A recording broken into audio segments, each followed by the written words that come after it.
Give us a biblical definition of the principle of stewardship and why it is important to live a life in accordance to this principle. Okay, stewardship is just basically the concept that God is the owner of all things and we are not.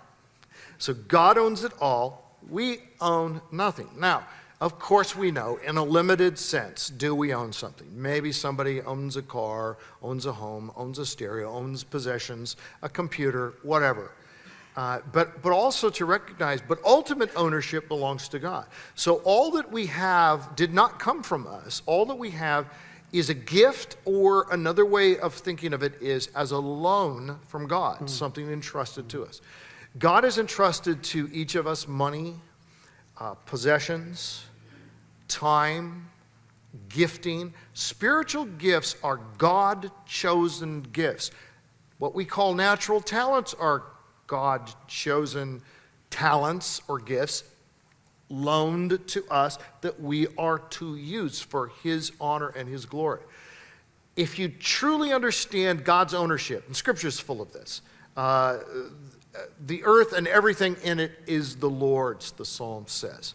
He owns not only the cattle on 1,000 hills, he owns the gold, the silver, all of it, everything. 1 Chronicles 29, David affirms, Lord, what a privilege it is for us to give to you. Who are we that we should be able to give this to you, yet all that we have is from you and it is all yours. And so when we give, we are giving back to a God who owns it all in the first place. But it's not just a mechanical or artificial thing. It's an act of praise and honor and worship of God. Jesus said in Acts 20:35, the only statement of Jesus in the book of Acts that is not in the Gospels. It's almost like this one got saved up. Here it is, Acts 20:35, Paul quoting as our Lord Jesus himself said, it is more blessed to give than to receive. And that's the word makarios. It is more happy-making to give than to receive. And I think the great thing about giving, the greatest thing about giving, is not only that we're fulfilling the first and greatest commandment to love the Lord our God with all our heart, and fulfilling simultaneously the second commandment to love our neighbors ourselves. Sometimes it's easier to see, okay, what I'm doing today, that relates to the first commandment. Well, now I'm doing something that relates to the second commandment. Well, this relates to both of those. It's love for God, it's love for others. But what's also so wonderful is our giving is a response to God's grace. And what is God's grace? But giving.